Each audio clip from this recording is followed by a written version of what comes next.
जय जगन्नाथ बंधुगण जदि आपणकर कन्या राशि होता है तेबे एही भिडियोटी को थरुटिए मात्र शेष पर्यंत देखंतु।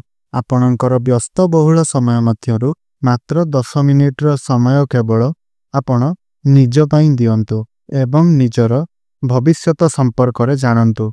काहेकि ना तुला राशिर व्यक्तिविशेष मानकर जीवन एही पवित्र दीपावली पर्व ठारू बदलिबा पई जाउअछि। काहेकि ना ग्रह नक्षत्र मानकर चलन रे गोटिए बहुत बड़ परिवर्तन हेबा पई जाउअछि। सबुठारू बड़ कथाटी एहा अटे कि देवगुरु बृहस्पतिंकर महापरिवर्तन हेबा पई जाउअछि। दीपावलीर ठीक 2 दिन पूर्वरु माने 18 अक्टोबर को देवगुरु बृहस्पतिंकर महापरिवर्तन हेबा पई जाउअछि। देवगुरु बृहस्पति आपणकर 10म भाव को छाड़ी एकादश भाव को चलन करिबा पई जाउछन्ति एवं ज्योतिष शास्त्र मतरे बृहस्पतिंकर एकादश भावरे चलन करिबा को अत्यंत शुभ बोली माना जाइथाए। पूरा 12 वर्ष परे गुरु बृहस्पति आपणकर एकादश भाव माने लाभर भाव को चलन करिदे एवं समस्त ग्रह मानकर राजा सूर्यदेव आपणकर राशिरु बाहरी आपणकर द्वितीय भाव माने धनर भाव को चलन करिवे, जहा कि आपणक पई अत्यंत शुभ अटे। एवं बुध मध्य जे कि आपणक राशिर अधिपति ते आपणकर तृतीय भाव को चलन करिवे एवं भाग्य भाव को दृष्टि देवे, जहा कि आपणक पई राजयुग सृष्टि करूअछि। जहा द्वारा एही दीपावली पर्व ठारू आपणक जीवन रे किछि बड़ हेबा पई जाउअछि। आपणकु 5 गोटी बड़ खुशीर खबर मिलिबा पई जाउअछि। आपणक जीवन रे चलिथिबा समस्त समस्या मानकर अंत हेबा पई जाउअछि। पुणी आपणक जीवन रे खुशी फेरिबा पई जाउअछि। तेबे आसंतु जानिबा एही पवित्र दीपावली पर्व ठारू आपणक जीवन रे कोन सबु बड़ परिवर्तन हेबा पई जाउअछि।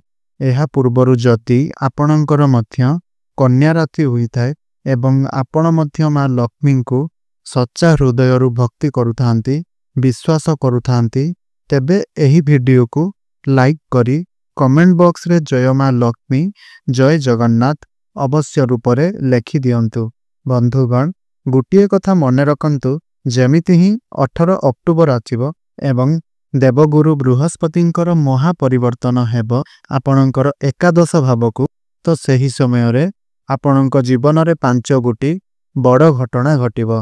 देखंतु बंधुगण पूर्वरु आपणकर बहुत बेसी धनजनित समस्या देखा दउथुला, आपणकर अधिक लॉस हेउथुला, आपण करजर मायाजाल रे फसी रहिथिले, ऋण करजर भार आपणक उपरे बढ़ी जाइथिला, गृह एवं परिवार रे हस खुशीर वातावरण नथिला, शिक्षा क्षेत्र रे समस्या देखा दउथुला, पितांक सहित आपणकर संपर्क भल नथिला, समाज रे आपणकर मान सम्मान नथिला, आपणकु चाकरी प्राप्ति होई पारु नथिला एवं आपणकर मनर इच्छा मध्य पूर्ण होई पारु नथिला।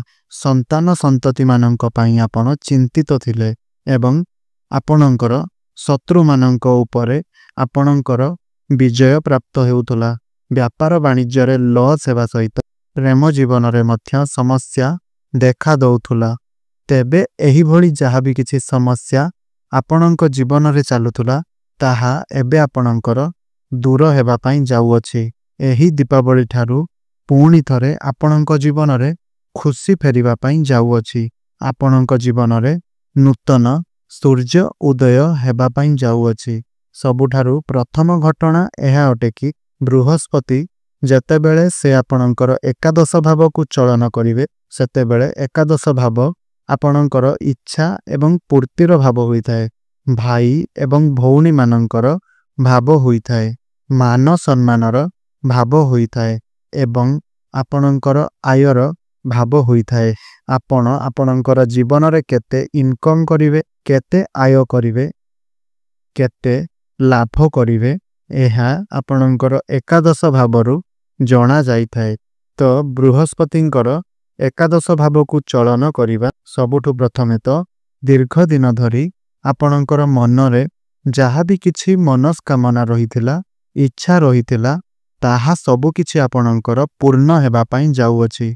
आपणकर जहाँ भी किछि मनस्कामना थाउ वर्तमान समय रे आपण घर किनिबा पई चाहुथिबे, गाड़ी किनिबा पई चाहुथिबे, किंतु आपणक पाखरे पैसा नथिबो, आर्थिक समस्या देखा दउथिबो। तेबे 18 अक्टोबर परे एपरि किछि चमत्कार हेबो जे आपणकर समस्त मनर इच्छा निश्चिंत भावरे पूर्ण हेबो। आपण घर, गाड़ी एवं भूमि जमी इत्यादि क्रय करि परिबे। एही दीपावली ठारू आपण एक्स्ट्रा इनकम करिबाकू मन बळाइबे। जदि आपण व्यापार करूछंती तेबे व्यापार वाणिज्य बहुत अधिक उन्नति एवं प्रगति हेबो। एकादश भाव आयर भाव होइथाए। आयरे आपणकर वृद्धि हेबा पई लागिबो। आपण निजे देखिबे पूर्व अपेक्षा आपणकर आर्थिक समस्या धीरे धीरे दूर हेउअछि एवं आयरे वृद्धि आसीबा पई लागुछि। एहा सहित जेउमाने चाकरी क्षेत्र रे अछंती सेमानंकर प्रमोशन हेबार जुग बनुअछि एवं जेउमाने बेरोजगार अछंती सेमानंकु नूतन चाकरी मध्य प्राप्ति हेबो। आपण चेष्टा जारी रखंतु। जेउमाने शेयर मार्केट, स्टॉक मार्केट एवं ट्रेडिंग रे काम करूछंती सेमानंकु आकस्मिक धन लाभ हेबार मध्य संभावना बनुअछि। एही दीपावली परे आपणंकु किछि खुशी खबर मध्य मिलि पारे। बड़ भाई भौणी मानंक सहित आपणकर संपर्क बहुत भल रहिबो। बृहस्पति एठारे बसी तांकर सप्तम दृष्टि आपणकर पंचम भाव उपरकू देउछंती, त्रिकोण को देउछंती एवं पंचम भाव आपणकर शिक्षा क्षेत्र, प्रेम जीवन एवं संतानर भाव होइथाए। तेणु एही सब क्षेत्र रे दीपावली ठारू आपणकू सफलता देखिबा पई मिलिबो। प्रेम जीवन रे जति पूर्वरु किछि समस्या रहिथिला, कली झगड़ा हेउतुला, जेउमानंकर कथावार्ता बंद होई जाइतिला, ब्रेकअप आदि होई जाइतिला, सेमानंकर पुणी थरे कथावार्ता होई पारे, पैचअप होई पारे। एही समय रे आपणंकर भल पाइबा विवाहर रूप मध्य नै पारे। भ्रमणर सुख आपणंकु प्राप्ति होई पारे एवं शिक्षा क्षेत्र रे मध्य आपण बहुत अधिक उन्नति करिवे। आपण उच्च शिक्षा करिबा पई कौनसी बाहर स्थान को जाई पारंती, कौनसी नूतन स्थान रे एडमिशन करि पारंती। एही दीपावली परे जदि आपणकर किछि एग्जाम रहिछि, खास करी कॉम्पिटिटिव एग्जाम रहिछि, समस्त प्रतियोगिता मूलक परीक्षा रे आपणंकु सफलता प्राप्ति हेबो एवं पंचम भाव आपणकर संतान आउ संततिर भाव होइथाए। जेउ नूतन दंपति माने दीर्घ दिन धरी संतानर आशारे रहिथिले, संतानर कामना करुथिले, एही दीपावली परे सेमानंकु संतान सुख प्राप्ति हे एवं जेउ पिलामानंकर विवाहर बयस होई जाइछि तेबे सेमानंकर घर को विवाह प्रस्ताव मान आसीपारे एवं विवाह फाइनल मध्य होई पारे। आपण निश्चिंत रूप रे देखिबे जे आपणकर घर को विवाहर प्रस्ताव मान सबु आसीबो। काहींकिना बृहस्पतिंकर दृष्टि आपणकर सप्तम भाव उपरकू मध्य रहुअछि। सप्तम भाव आपणकर विवाहर भाव होइथाए, व्यापार वाणिज्यर भाव होइथाए। ताहा हेले आपणकर वैवाहिक जीवन रे जदि पूर्वरु किछि समस्या चलीथिला ताहा सबु किछि दूर होई जिवो। आपण दुई जनक भितरे तालमेल ठीक रहिबो। फैमिली प्लानिंग आपण करि पारंती। आपणकर लाइफ पार्टनरकर कैरियर रे ग्रोथ मध्य आसीबो। जेउ माने व्यापार वाणिज्य करूछंत सेमानंकर मन को नुआ नुआ आइडिया आसी पारे। व्यापार वाणिज्य रे बहुत अधिक उन्नति एवं प्रगति करिवे। पार्टनरशिप रे आपण किछि व्यापार वाणिज्य आरंभ करि पारंती। आपण निजे देखिबे आपणकर डेली इनकम रे वृद्धि हेबा पई लागिबो। फाइनेंशियल ग्रोथ हेबो। जहा भी किछि आर्थिक समस्या आपणकर रहिथिला ताहा सबु किछि दूर होई जिवो एवं गुरुंकर पंचम दृष्टि आपणकर तृतीय भाव उपरकू रहुअछि। एही समय रे आपण बहुत अधिक छोट मोट जागा को यात्रा करि पारंती। जेउ माने ऑनलाइन क्षेत्र रे काम करूछंती, मार्केटिंग क्षेत्र रे काम करूछंती, डिजिटल क्षेत्र रे काम करूछंती, काउंसलिंग रे काम करूछंती, ଯେଉଁମାନେ ଟିଚରସିପ୍ରେ କାମ କରୁଛନ୍ତି ସେମାନଙ୍କୁ ଅଧିକ ସଫଳତା ଦେଖିବା ପାଇଁ ମିଳିବ। ଏହି ସମୟରେ ଆପଣ ଟିକିଏ ଅଧିକ ପରିଶ୍ରମ କରିବେ। ପରିଶ୍ରମ ଅନୁଯାୟୀ ଆପଣଙ୍କୁ ଆହୁରି ଅଧିକ ଶୁଭଫଳ ପ୍ରାପ୍ତି ହେବ। ଛୋଟ ଭାଇ ଭଉଣୀମାନଙ୍କ ସହିତ ଆପଣଙ୍କର ସମ୍ପର୍କ ମଧୁର ରହିବ। ଆଉ ଗୋଟିଏ ବଡ଼ କଥା, ବୃହସ୍ପତିଙ୍କର ସପ୍ତମ ଦୃଷ୍ଟି ଆପଣଙ୍କର ପଞ୍ଚମ ଭାବ ଉପରକୁ ଥିବାବେଳେ ଯେଉଁମାନଙ୍କର ସନ୍ତାନ ଅଛନ୍ତି, ଯେଉଁମାନଙ୍କର ଯେଉଁମାନେ ବିବାହିତ ଅଛନ୍ତି ସେମାନଙ୍କୁ ସେମାନଙ୍କର ସନ୍ତାନମାନଙ୍କ ଠାରୁ କିଛି ଖୁସି ଖବର ମଧ୍ୟ ମିଳିପାରେ। ସନ୍ତାନଙ୍କ ଦ୍ୱାରା ଆପଣଙ୍କୁ ସମାଜରେ ସମ୍ମାନିତ କରାଯାଇପାରେ।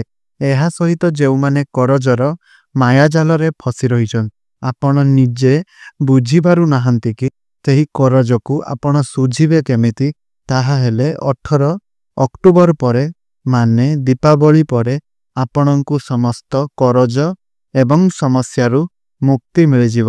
ଆପଣଙ୍କୁ କିଛି ନା କିଛି ବାଟ ଅବଶ୍ୟ ମିଳିଯିବ।